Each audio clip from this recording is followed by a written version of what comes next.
there sought information for a living. That is to say that ever since he returned from Korea, after having served with the armed forces, he had been working as a private investigator in Montreal. William Hamilton, a rich industrialist, had gotten in touch with him regarding a simple vandalism issue. Nothing to write home about. Not worth hiring a private eye either, just so he can drive for hours on rough roads. But that's how it had always been. The client pays, Carl gets it done.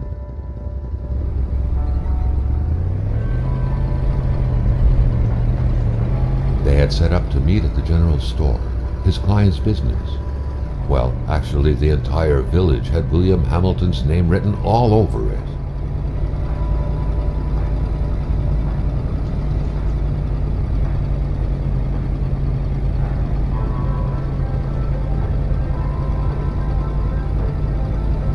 When the roads were bad, muddy, or snowed in, it was customary around these parts to close them off. But it was also customary to ignore those signs entirely and drive there anyway.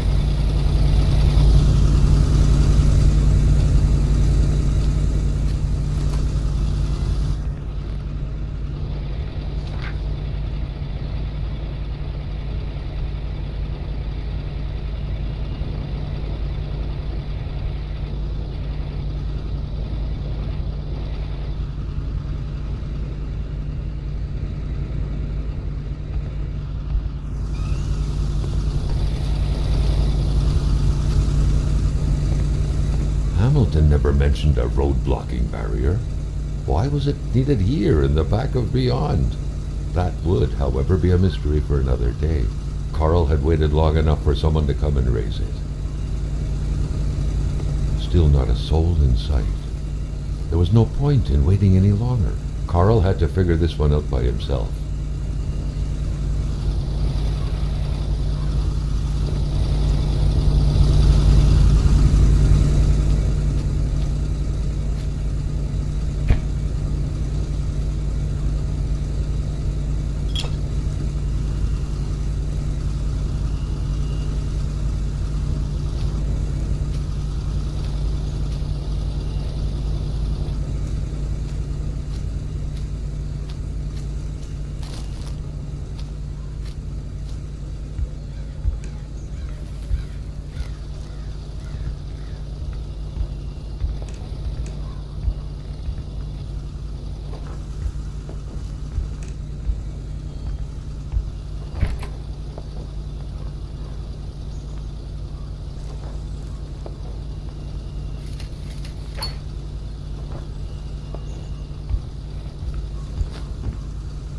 Emperor Duplessis, in spite of his conservative agenda, did a good job in colonizing the rural north, which helped to re-establish the region as an integral part of the province of Quebec.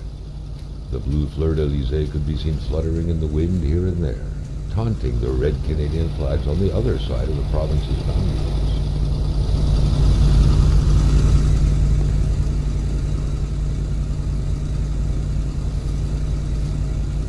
Hamilton is waiting for Carl in the general store. It was time for him to get down to business.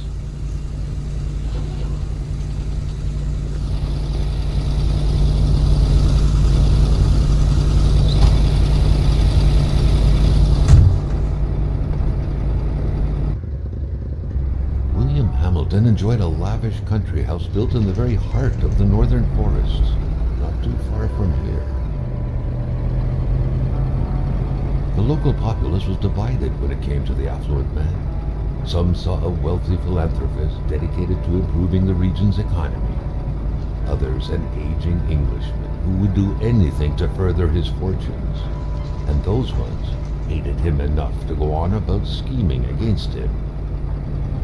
Hamilton had recently acquired a few local businesses, but the last straw was the reopening of a mine, which gave rise to a wave of protests and threats from the Cree people. Given these circumstances, Carl reckoned that a good number of people must be feeling compelled to oppose Hamilton in one way or another. So far, only the industrialist's house had been a target, but soon enough, Carl thought, the target would become the man himself.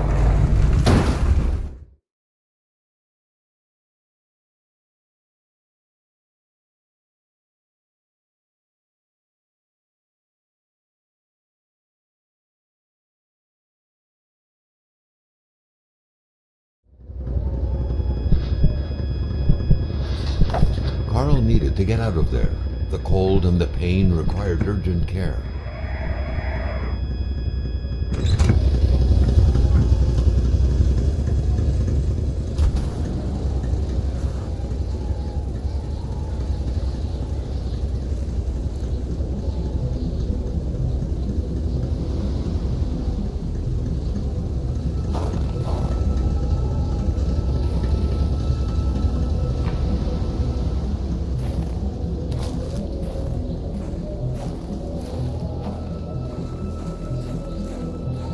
The driver had taken off. It was still best to check it out and leave nothing to chance.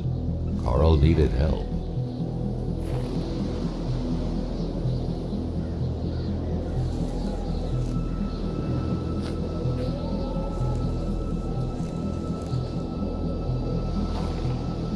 It was a small, locked box engraved with the letters WH. Carl thought about taking it. Nothing was to be left to chance. Such heart-wrenching Nordic poetry that was. But Carl didn't care much about flowery language.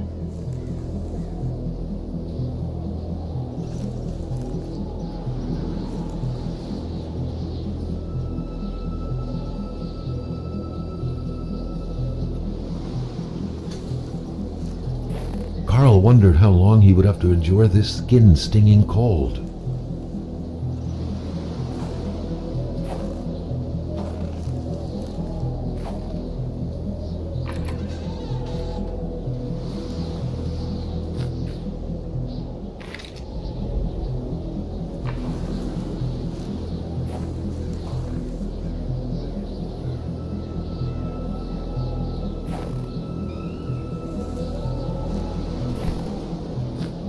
This deep in the country, his last hope was to find an abandoned garage or a farm by the roadside. His life depended on it.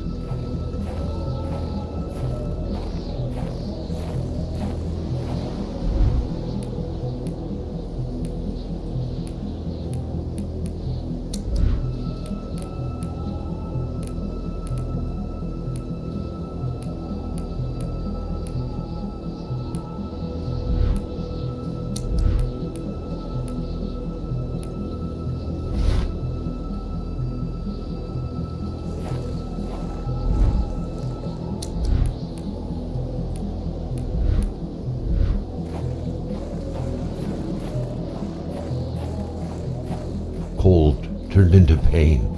Carl needed to find someplace warm.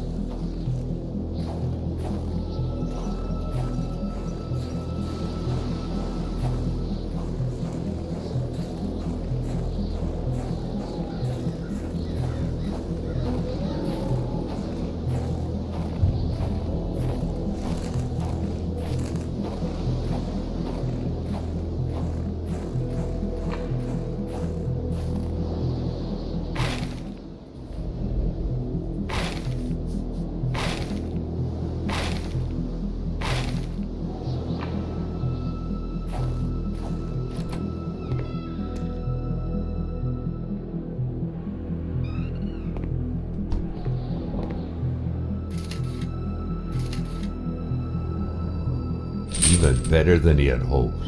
Carl Faubert had succeeded once more, and was now on his way to new adventures.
Carl's military training had made him a very punctual man. Being late to his meeting with Hamilton was out of the question.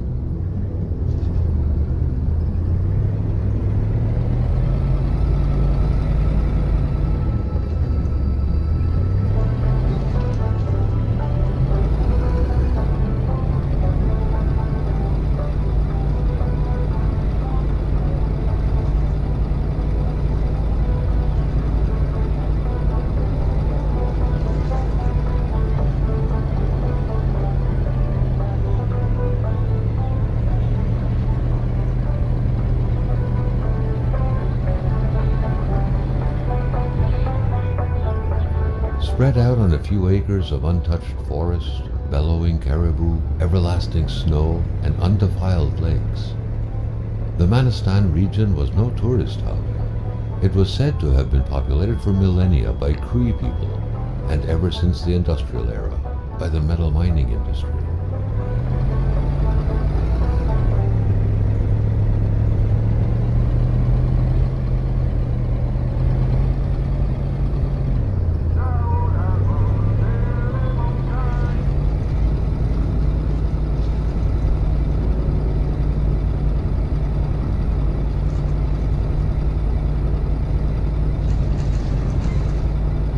Running on fumes. Good thing that the general store was close by.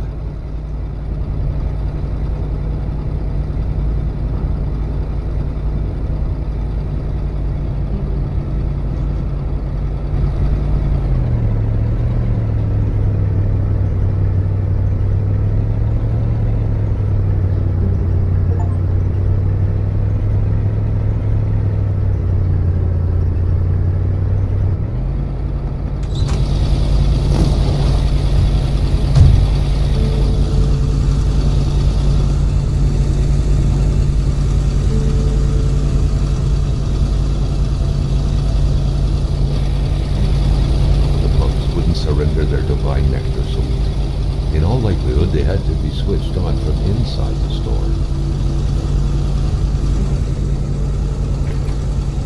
A milkman had to drive by every week to fill the bottles. The fresh milk indicated a recent visit. A milkman had to drive by every week to fill the bottles. The fresh milk indicated a recent visit. A milkman had to drive by every week to fill the bottles. The fresh milk indicated a recent visit. Something fell to the bottom of the box.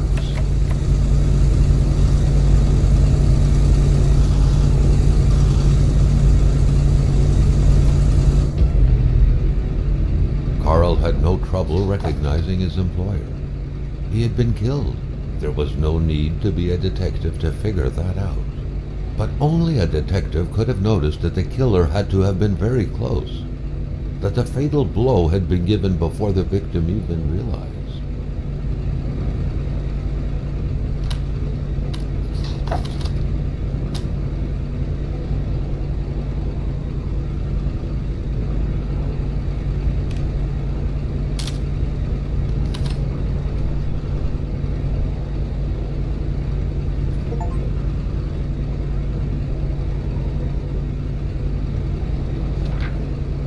What could be inside that envelope? Carl was taken aback. He knew this address. It was said to be the address of the P.O. box for the Canadian Secret Service.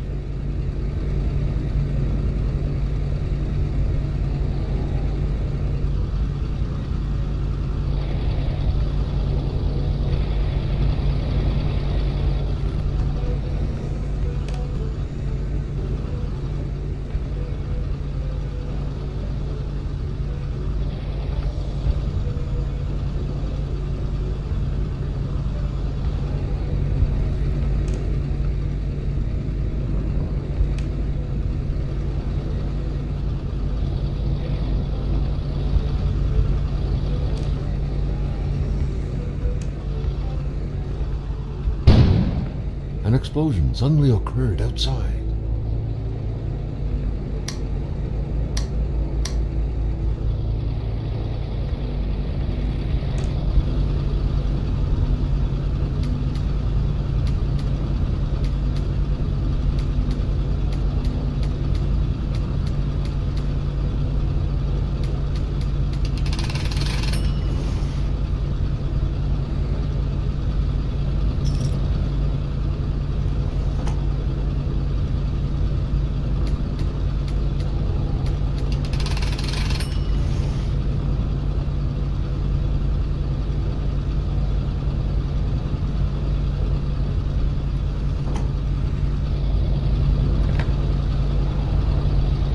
The snowstorm pummeled everything in its path. Carl was not surprised when he heard no tone. Carl knew that Gilles Lachance was in charge of the general store. That made him one of Hamilton's employees. A very angry employee, as Carl could plainly see.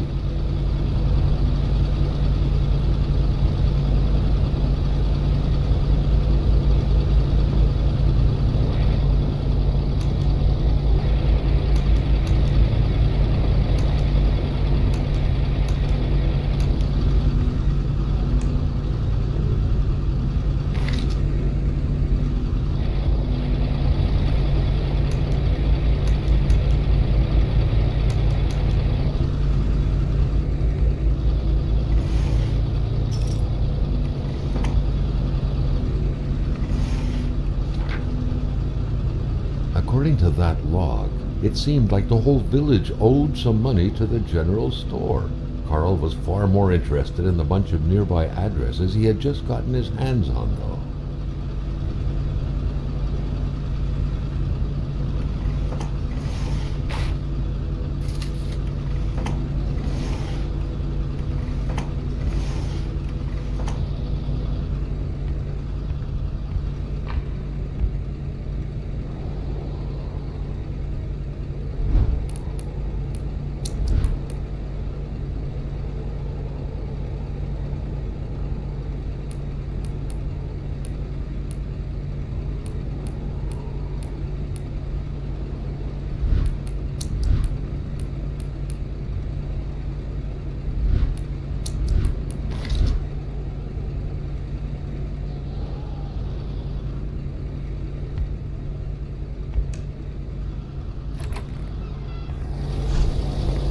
Maintaining his composure, Carl recalled something from his military training.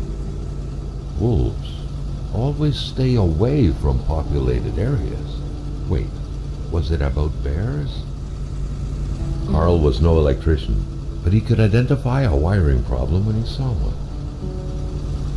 Carl was no electrician, but he could identify a wiring problem when he saw one.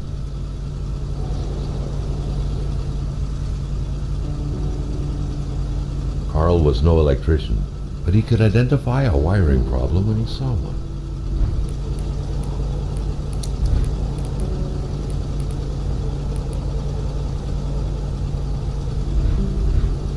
Carl was no electrician, but he could identify a wiring problem when he saw one.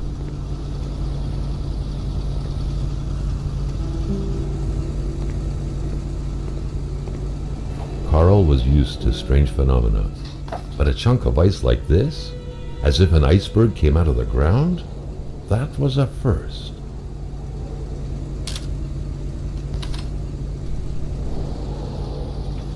Prince? Carl found a surprise at every turn. Was the camera faulty, or was it a possible lead?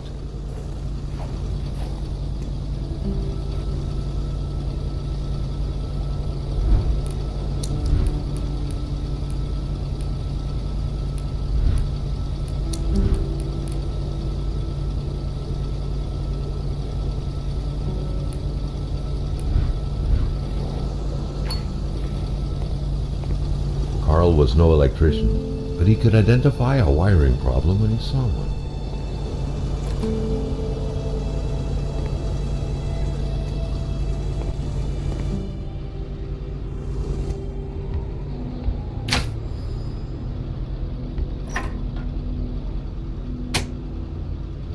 The note explained that the garage and the store couldn't be supplied with electricity at the same time.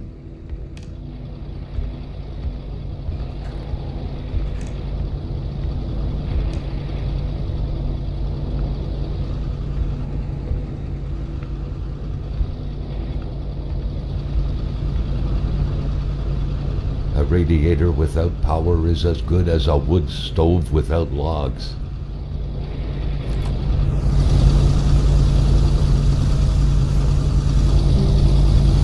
The pumps wouldn't surrender their divine nectar so easily. In all likelihood, they had to be switched on from inside the store.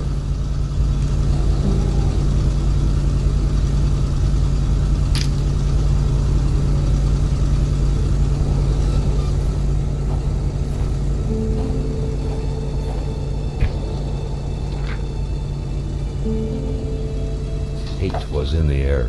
Seems like some villagers barely tolerated each other.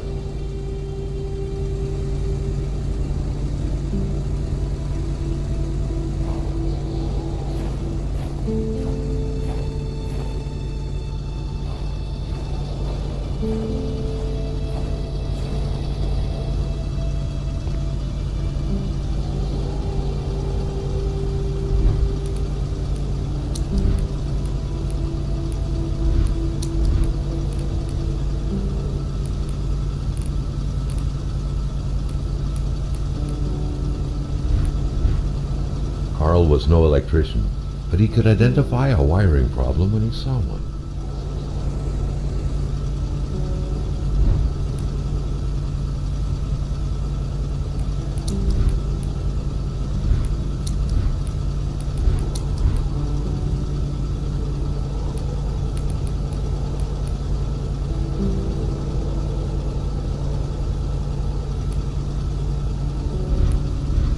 Carl was no electrician, but he could identify a wiring problem when he saw one.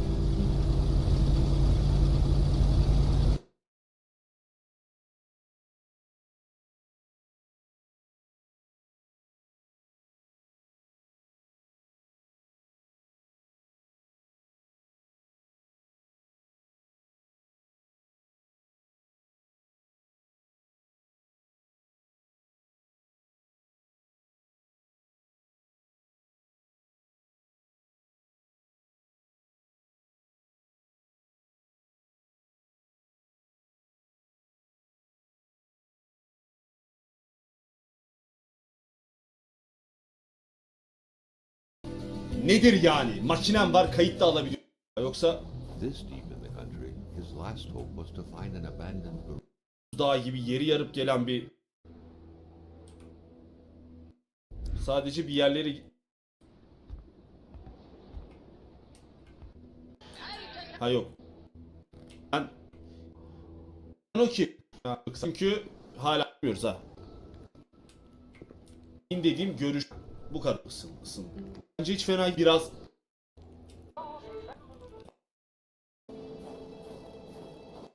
Kaan...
The note explained that the garage and the store couldn't be supplied with electricity at the same time.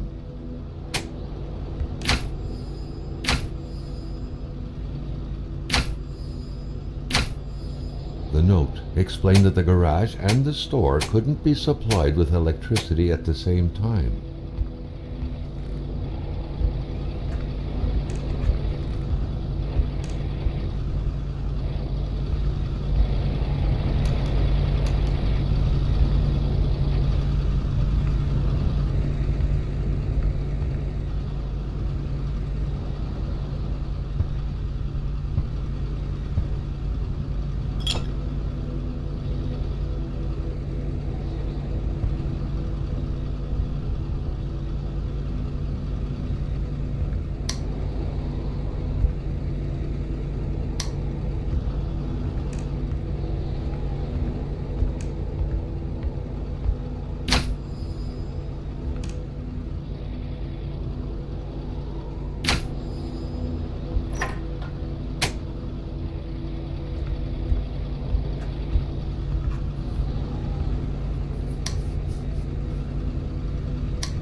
Kaan.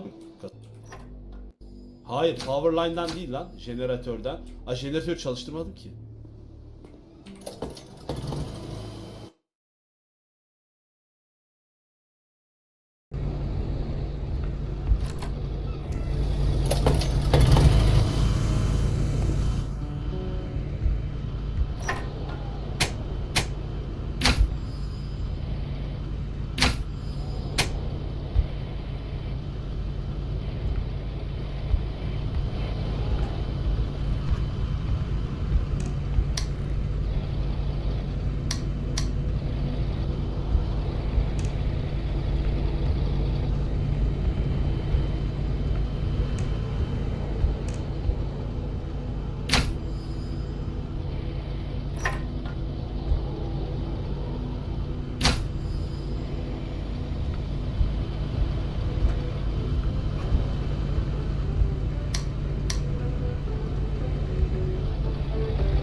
Straight away where to find the infuriated Gilles Lachance. Any good investigation would have to start there.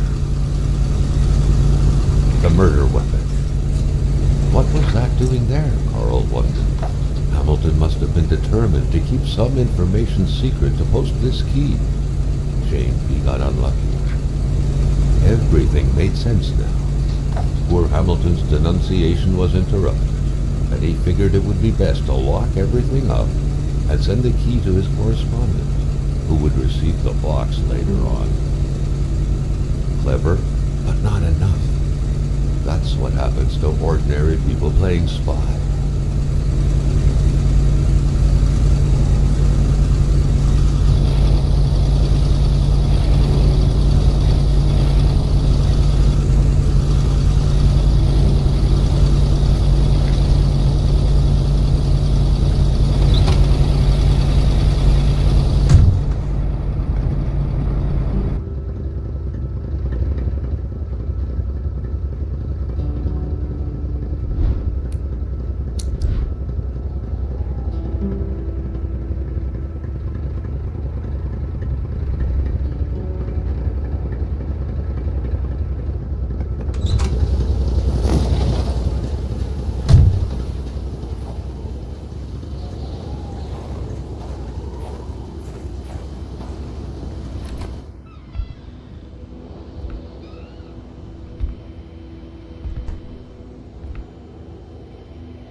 The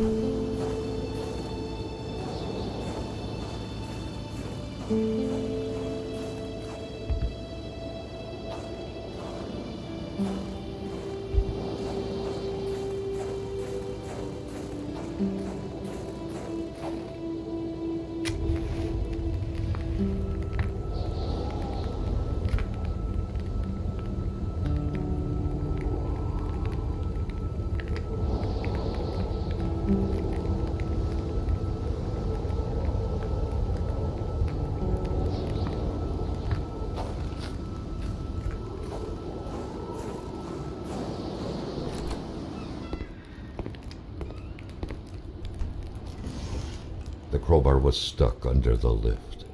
Notwithstanding Carl's imposing stature, car lifting wasn't part of his skill set yet.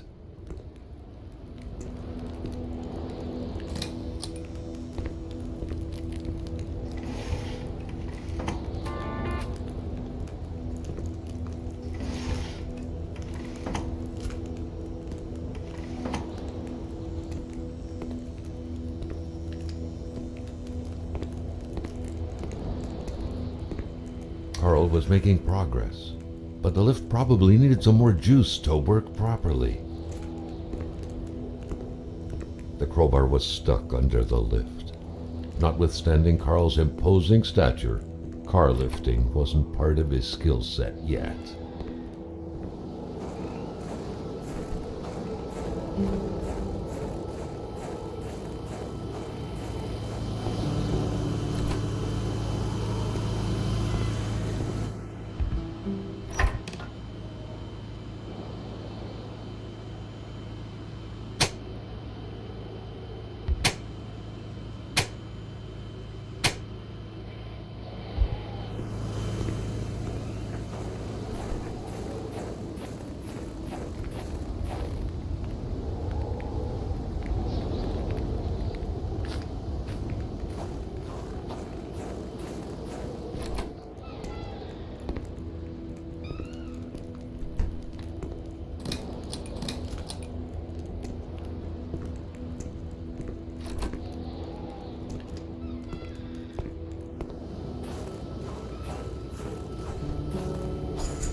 The note explained that the garage and the store couldn't be supplied with electricity at the same time.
At long last, the crowbar was within Carl's grasp.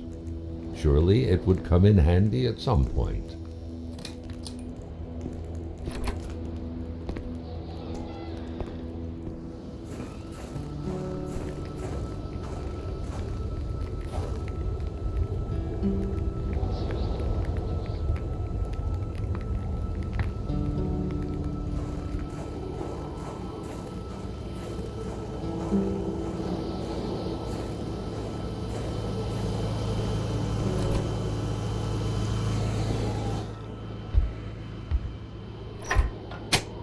The note explained that the garage and the store couldn't be supplied with electricity at the same time.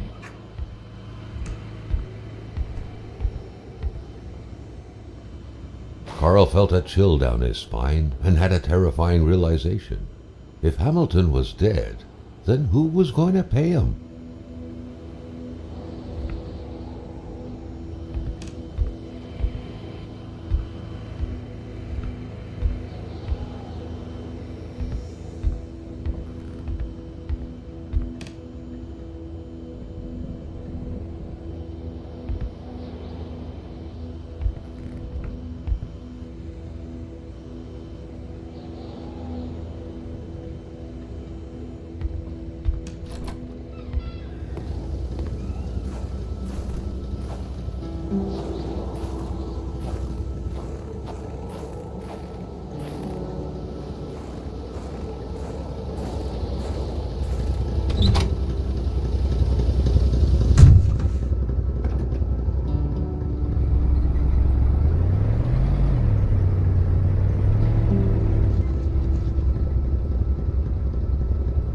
Carl was beginning to know the store and its surroundings like the back of his hand. The seeker had sought.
In spite of Dr. Beaupre's goodwill, the place didn't look much like a physician's office. It could easily be mistaken for a sewing shop. There should be a law forbidding doctors from falling sick.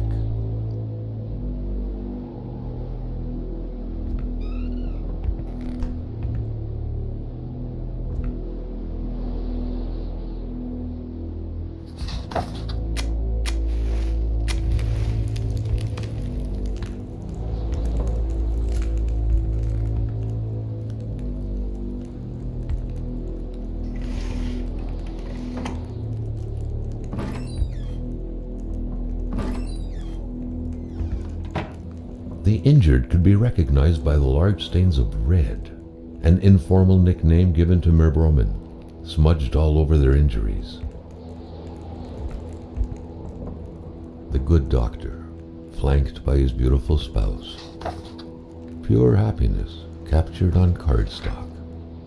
Carl recognized this woman's soulful eyes. Was it Dr. Beaupre who had hit him head-on at the village border?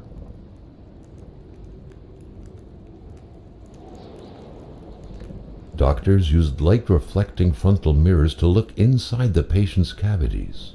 That was a bit unsettling, but back then it was pretty much always the case with medicine. Someone had lost a few liters of blood here. Carl's first thought had been a lumber accident, someone's hand cut by a saw, or a hunting accident. In any case, whoever had lost all this blood couldn't have gone far. Perhaps they were already dead.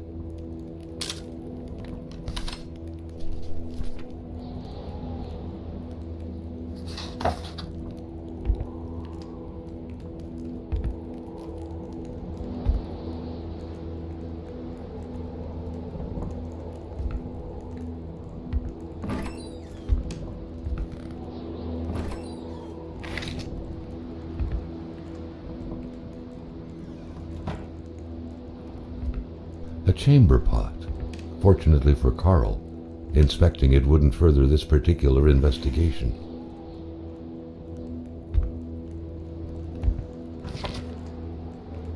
A communist manifesto. Only a few years ago, this type of allegiance meant prison time, and even at present, the Western world was very wary of the Soviet threat. Why would the doctor own such a book? Nobody kills a rich patient to start a revolution. It didn't make any sense. He had to dig deeper still to understand. Luckily, that was Carl Faubert's specialty.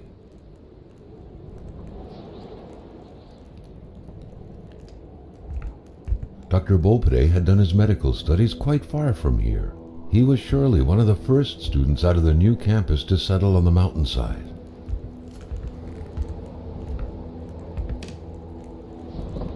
Carl got the trembles as he imagined the excruciating pain that kind of scalpel could no doubt inflict. Within these miserable walls, patients probably felt more like in a slaughterhouse than in a doctor's office.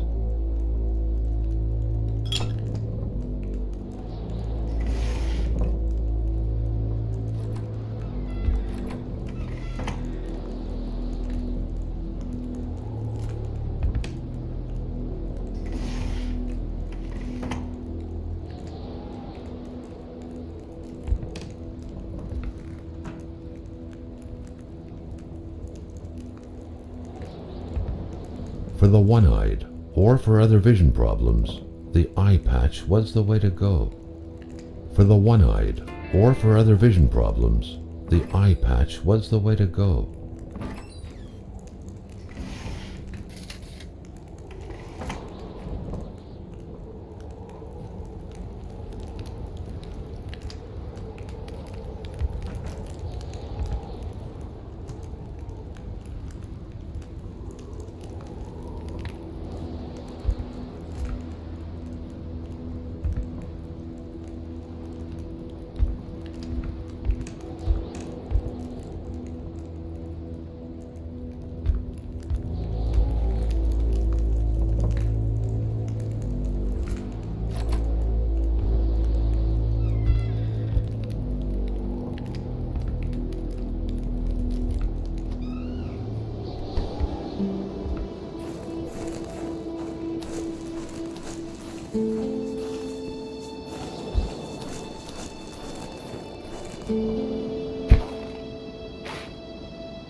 For the one-eyed, or for other vision problems, the eye patch was the way to go.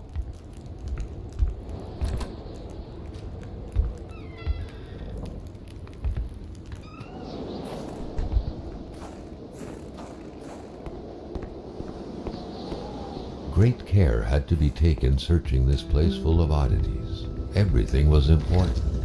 The decor itself told a story.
The place looked more like a pigsty than a house.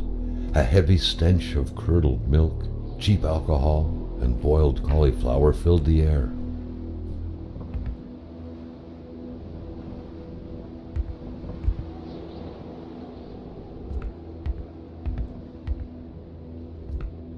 The rag reeked of fermented vomit. Carl wondered how one could bear to live in such gross and horrid conditions.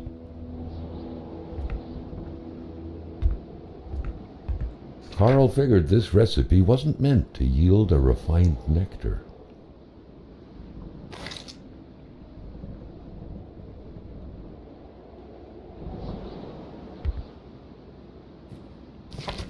Régin Blouin.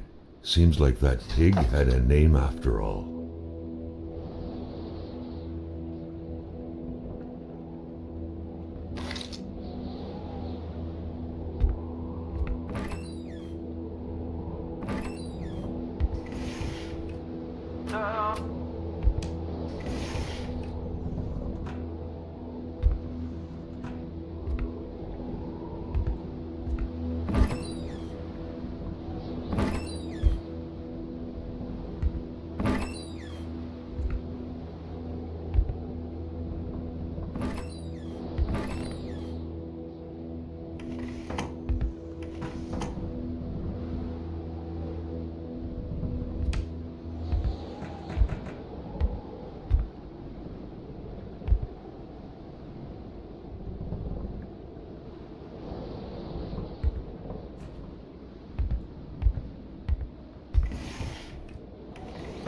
Rock music invaded the minds of men even in the remotest of places. The man didn't own a turntable, though, so there's that going for him.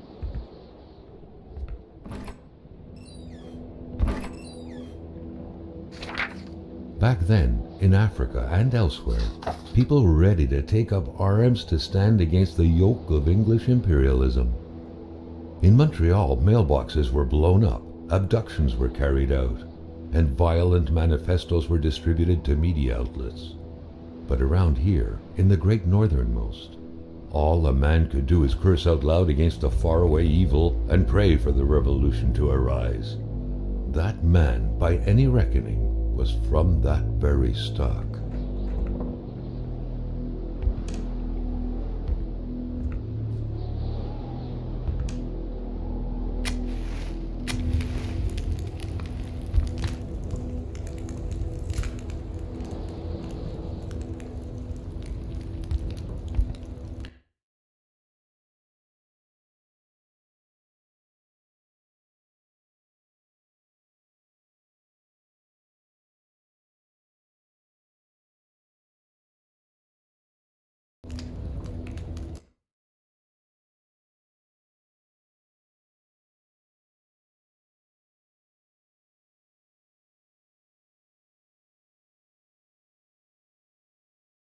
But he could identify